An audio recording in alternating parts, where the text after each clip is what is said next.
do you think? How'd you do?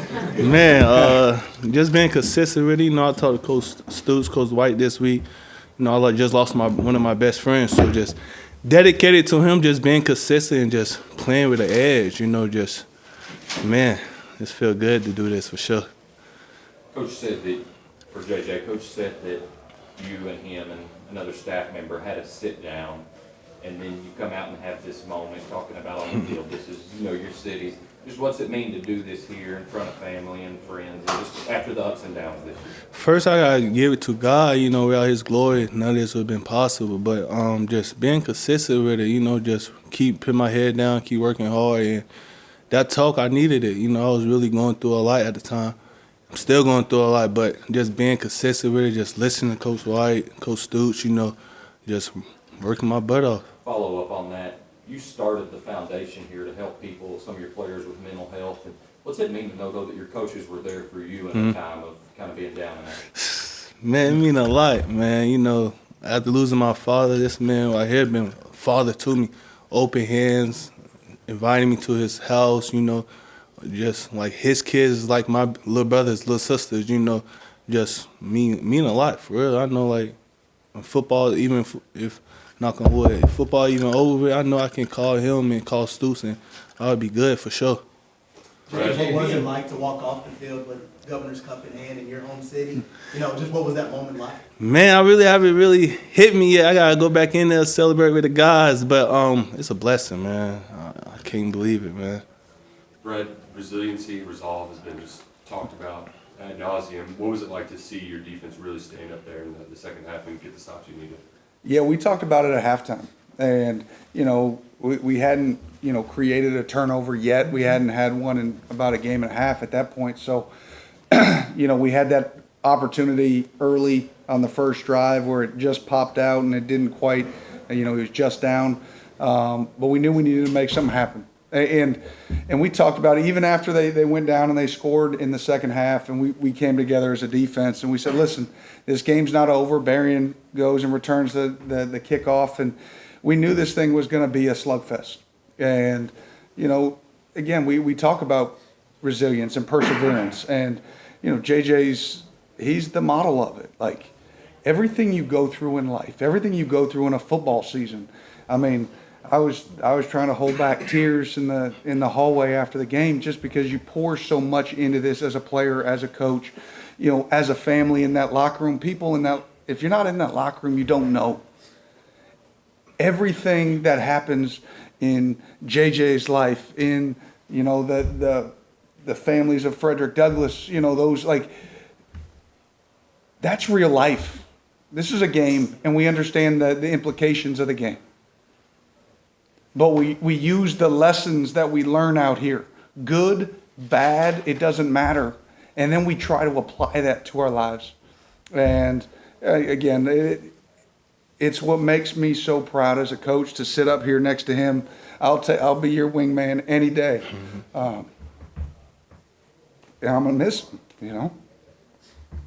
For both of you guys, De'Aaron chased down Plummer on that play to punch the ball out and the one he recovered. Can you just talk about the effort he showed? It looked like he was just trying I mean, one of these days against Louisville, you can scoop and score. It's okay to score for a touchdown. That's 2 years in a row. You just sort of jump on it.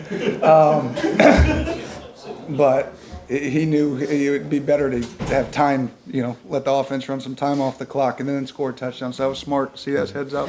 Eddie.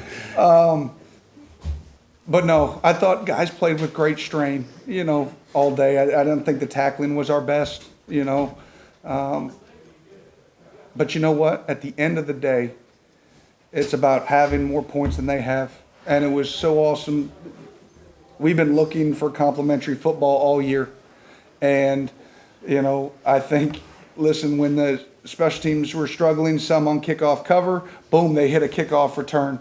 You know, the offense may have struggled early. Boom, they freaking light it up late and they pick us up. We are struggling early. We kind of settle it down, and then we're struggling a little bit again. Boom, a couple of turnovers to help create some short fields, which we just haven't been doing lately, which was good. And I think, hey, listen, at the end of the day, you know, it was fun for the guys to end it on the field, you know, because, you know, what you didn't want to have to do is after letting up some of those touchdowns, even in a win, you want to have that redemption moment. And just so proud of the guys. They fought all the way down the field to get the pick, and awesome. It's a great feeling as a coach. JJ, there was so much talk this year about you guys falling short against the best teams on your schedule. What does this do just to change the perception of the season? Man, we got one more game. Take this game. Look at all the mistakes we had. Like Coach said, missing a lot of tackles. So we gotta go back, adjust it, like we've been doing all year. We've just been adjusting through everything. Ups and downs. So just go back through film, watch the mistakes we did, just fix it for real, just like we've been doing all year. JJ, you had a bunch of big plays against Florida and now a bunch of big plays against Louisville. Is there something about playing these teams that you get up to the big games? Man, I don't know, man. My blood just went for these guys, man. It's in my blood, man. Brad, speaking of kind of the safeties that had kind of a tough go at times, Lovett obviously made the clinching interception, Childress was in a lot of plays. How did you see their performance? Yeah, we'll have to go back and look at the tape. I thought they made some really good plays. Obviously, the one to seal, it's big. I'd be curious to see their last touchdown. When the QB's scrambling and the plaster.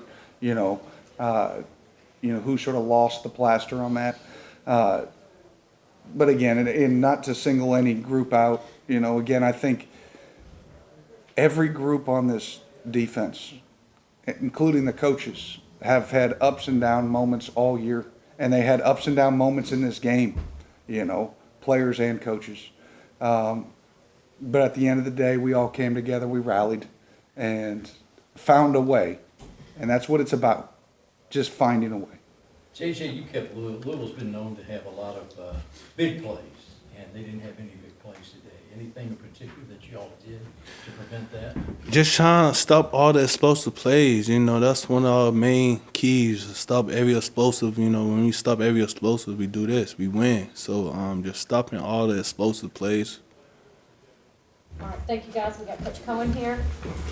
Larry,